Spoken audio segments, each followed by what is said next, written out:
Good morning, everybody. This is Model Railroad Addict coming to you here at the layout room. This is layout update video number 10. Been a few months since my last one. As you can see, my last video I didn't have all the bench work completed. Now I've got about 99% of it completed. The only thing that is not completed will be the duck under section that'll go in here or across here. The board for it's actually right here, but I haven't decided if I'm going to have it come across at an angle or if I'm going to have it go straight across in the back. That's just a minor decision to make. It'll probably all depend on which track system I decide to go with. But as you can see, I've got the lines already drawn on right here. That's coming across for if I go with the flex track and road bed, we're 1.5 inches on center, and the curves run around back to here. As you can see, I'm coming around. That is a 28-inch outer curve and a 26.5-inch inner curve, and it's like that here also, where I've got them intersecting. As you see, they follow around here back through there. This coming off here, which would go back into here, would go back into a diesel facility that I'm going to have set up back in there. Now, the only thing that's kind of holding me up on that is the fact that I tried soldering some of the flex track together. I actually had never done it before. I have an HO scale, but I hadn't in scale, and I had a lot of issue with melting the railroad ties when I was soldering together on the flex track. I actually ruined about 4 pieces of flex track trying to solder it all together, and it just wasn't panning out. I was going to be using the Pico turnouts right there. I've got 3 of them up there for the crossovers, and those are the, if you look, they are the large radius turnouts there, right hand, and they are the insulated ones. I know you can't really see it because the light's not that great, but they are the insulated frog ones, so I can run the DCC system, which I do have out. I've got it set up right here. I'm running the power cab. It's set up right there. Got the on-off switch right here, and it's all set up there. Just a single system right now. And as you can see right here, I am running a train. It's the first train I've ran since before Christmas. It's the only engine I have with DCC installed in it, and it's the one I purchased from Vinny here on YouTube. BNSF 6951 is his ID, and it's very smooth running engine. Runs awesome. As a Kato unit should run, is expected to run, and does run. It's a SD40-2 snoot nose Santa Fe. Just smooth running engine. Got it set up. It's right there. You see, you got it set up with the cab number 5027. It's running at about 20 speed steps on a 128 speed step count, and got the headlight on. No sound in it, but it's a good running engine. I got it run on the Kato Unitrack system right here. Something I'm thinking about possibly running the entire layout with, just for the ease of use with it. I mean, that thing that oval there set up in about 4 minutes, and I was running a train on it. I didn't have to worry about soldering anything together, nailing anything down, because it all locks together. It's an awesome setup. And since I was having so much trouble with the soldering on the flex track, I'm strongly leaning towards possibly running this. I've got several guys that I follow on YouTube that run the Kato track exclusively on their layout, and they don't seem to have any issues with it. And a couple of the guys have already weathered it and ballasted it and it looks phenomenal.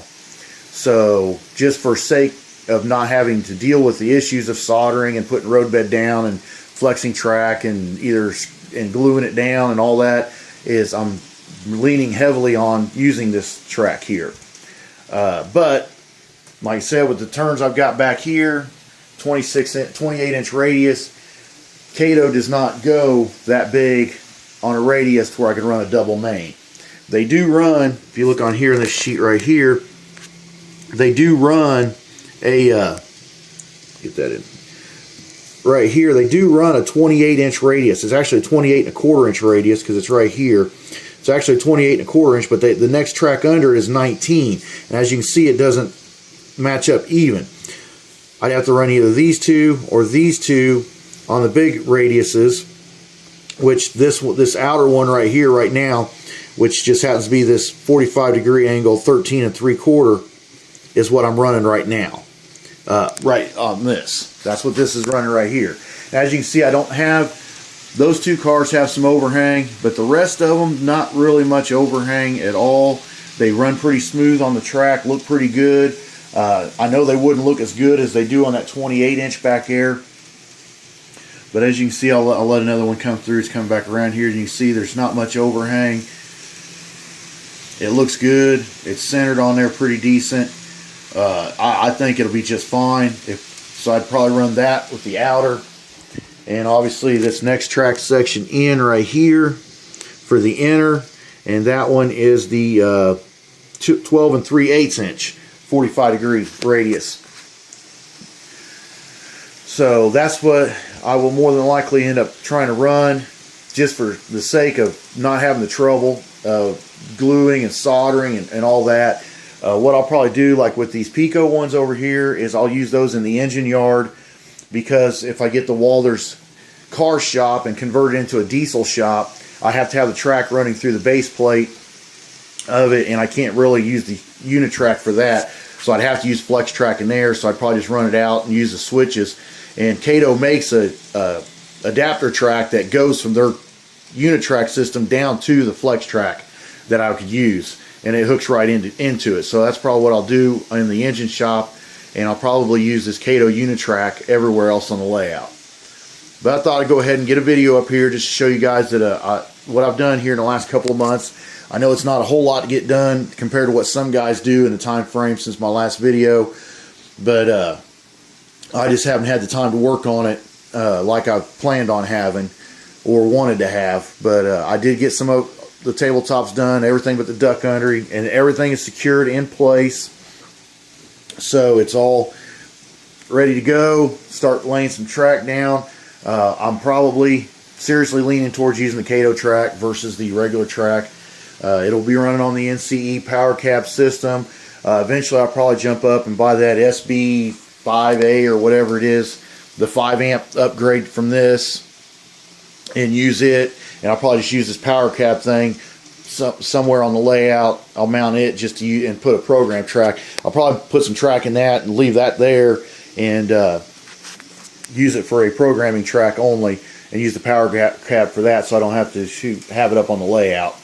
But that's where I'm at right now. Thought I'd get this up here to show y'all and stuff. And yeah, I got it over here to show all of it. Show from the outside of the room here. It's all up and done. Like I said, the only thing I got to do is just put the duck under in here, but I'm going to kind of hold that off till dead last, so I'm not having the duck under and get in and out of the room that way. But I'm tickled that I get to run a train. Like I say, it's the first one I've ran since before Christmas, so happy about that, and get started on doing this. And I'm not sure how much faster anything's going to go. The weather's turning nice, and that means I'm going to be hitting the links a lot more often out on the golf course, and that'll definitely take away from my train time.